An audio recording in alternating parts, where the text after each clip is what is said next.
And of course, if you're playing with LeBron, you're going to need shooters around him. And Wesley Matthews can find different spots on the floor to make himself an impact from the three-point line. So this is a good pickup for the Los Angeles Lakers. Brandon, I want to bring you in on this. What are you thinking about this deal right here?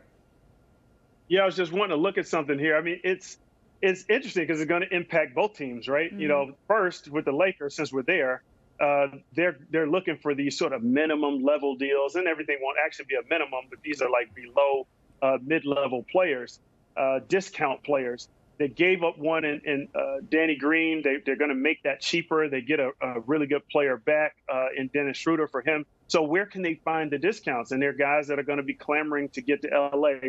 So maybe it's a win. I'm not sure that he's the level player Danny Green is. So they might take a bit of a hit there. But then I'm thinking about Milwaukee, and really that takes an option off the board for them. So while he opted out, you know, they have a chance to re-sign him back for, you know, just a little bit more. I mean, he's looking to see what market he has. So that's a player that knows the system, that has a chance to take them to at least the level they were last year, and hopefully with the right pieces a little bit further. So great pickup for the Lakers and tough for the Milwaukee. I mean, you damage your opponent. That's really what this is about. And Brandon, I have to ask you a quick question about this signing for Wesley Matthews and him going to the Lakers. What does that say to Kentavious Caldwell-Pope? Does he still want to come back to the Lakers? Does he try and pursue other options across the league to try and get more money? Well, I think one might not necessarily cancel out the other. I mean, both things can be true. I think KCP is going to look at what might be the most lucrative deal for him, but also what makes the most sense. So you may get a better offer financially from another team. But here's a chance to play at a high level and really maintain value. As long as he doesn't lock himself up for too long, he could be back in the market and make money when the team starts to decline or when there's a change with LeBron. So I would think that he's still available to them. The Lakers are going to still have room, and they're going to have their mid-level exception. I don't know that KCP is in a market any bit above the mid-level. So the Lakers still have probably they're in the catbird seat in terms of negotiating with him. Yeah, getting word from Shams that this is a one-year, $3.6 million deal for Wesley Matthews. But let's take a look at this coaching staff. It allows them to be a little more creative with their offense, knowing that Dragic is going to be back with Jimmy Butler and seeing how that chemistry was able to really strengthen in that time in Orlando. So I love this pickup for Miami and having Dragic come back. Now it just really shores up the guard rotation that Eric Spoelstra will have. So I'm hearing 2 years, $37.4 million. Brandon, I want to bring you in on this. Dragic staying in Miami. How do you like this move? Well, I would say this falls in the expected category, at least from my seat.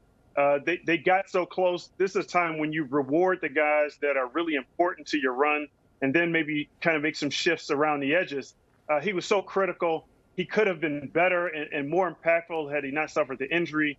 But here's, one of the things I'm thinking, and we'll get these details over time. Agents love announcing the bigger number, but is there an option on the second year? Because the Heat want to maintain some flexibility to go big game hunting next summer, next off season, and then if they come up short, they always have a chance to go back with the same group with controllable numbers. But in any case, well deserved. We knew there to be a discount on the money that he's been making now that he's gotten a little bit older, and they got to give themselves some room to possibly make deals if they have to do this, not by free agency but by trade. We also know that Kelly Olynyk, he picked up his player option of $13.6 million to stay in Miami. What are you thinking, Cam, this team's plans are to kind of continue this momentum that they've created in the postseason? Running back. Yeah. That's the energy that they're bringing to next season is running back. They were so close of achieving another NBA championship with this roster that really no one gave a chance to when you think about the expected teams that were going to be there in the NBA playoffs, whether you talk about the Eastern Conference Finals or the NBA Finals. Miami proved that they not only defensively are one of the better teams in the NBA with Kelly Olynyk, but they can also spread the floor offensively with Olynyk. Now you're bringing back Dragic. We know Jimmy Butler is Jimmy Butler. So they're just telling the NBA that we're going to run it back. Let's see who can beat us, because right now they're the favorite in the East to go back to the NBA Finals. Brandon, how successful can this team be if they end up running it back like this? Well, look, I love the idea they could run it back, but they got to remember they're running back against teams that aren't staying still. The Sixers just got better. And that's really impactful. Milwaukee still got work to do, so we don't know exactly where they end up. But this is not going to be a cakewalk back to the finals. I think they showed us that they still need some depth, and I think they need some veteran experience at the big spot. Bam is emerging as a young star, but they weren't very deep there. I mean, when he got injured or when he was in foul trouble, they were light. So I'd like to see what they do there. But this really fortifies them at the one. Remember, Kendrick Nunn had some trouble kind of finding his way, finding his balance and his game again after the coronavirus. But they're going to be good at the 1, 2, and potentially 3 spot. But they still got work to do. And it's not the draft. The draft does not help them in a finals run. That's development. They've got to go out and get another player. And look, they still got some negotiating with their own guys that are free agents at this moment. Brandon, you bring up a good point about the Miami Heat needing another player in that front court because we saw them suffer those injuries, and it really depleted their roster in that position. So who's a name or a couple of names that would be a good fit for that Miami team? Because we know that they hang their hats on the defensive end. This is probably trade, and I don't know. We have to really dig in and see exactly what they want to do with, the Olenek, the Myers-Leonard. Myers-Leonard was really important to them earlier in the season and found his way out as a stretch big, who can be physical. Maybe he no longer fits, their design. But I do think what they're going to need is real length. Bam is an athletic but undersized big. He will have his advantages offensively and in some ways being switchable and out on the perimeter. But remember, there's like one big man that you got a game plan for, Joel Embiid. They came up short this year. But what will be the answer? And I don't mean a pound-for-pound answer or necessarily somebody who will score with him, but is going to be able to absorb and slow him down and make things a little bit harder. That's a matchup we didn't see much of this year and expect that to get more rugged. So they got to go out and find real size. All right, let's get to Shams. I'm hearing that he has some news for us. What's up, Shams? Yeah, so Raptors free agent Fred VanVleet will meet with multiple teams at the start of free agency, I'm told. As soon as later tonight or early tomorrow morning, he will have multiple meetings. And there is interest out of Toronto for Fred VanVleet, who should have a robust market in free agency. And overall, there's a lot of history for Fred VanVleet in Toronto. He's won a championship there. He's really been groomed there and has learned there since signing an undrafted free agent deal out of Wichita State. But Fred VanVleet will meet with multiple teams at the outset of free agency. All right, thanks so much for that, Shams. And no surprise there that many teams are interested in Fred VanVleet. We've seen him steadily rise on the court. Maybe what are some destinations that might be a good place for Fred to land? All right, New York, Amina. I got to say it. The Knicks, and I mentioned them about not really throwing a lot of money at one of these free agents, but that's a guy that could potentially come to New York and really help this team. You think about a point guard in Fred VanVleet, who some consider undersized, but I think when you measure up his game and his heart, he's not undersized with what he brings to the court. He's proved that time and time again in his stay in Toronto. So there's going to be one team, at least that I know of, that the Knicks will want to try and go after. Potentially, if that dollar value doesn't get too high, it's Fred VanVleet. You can't get too high in New York. Brandon, I want to bring you in on this one. Any potential landing spots on your list for Fred VanVleet? Well, I give the advantage to the home team because I think they're already shaping the future of this team around him as the lead guard.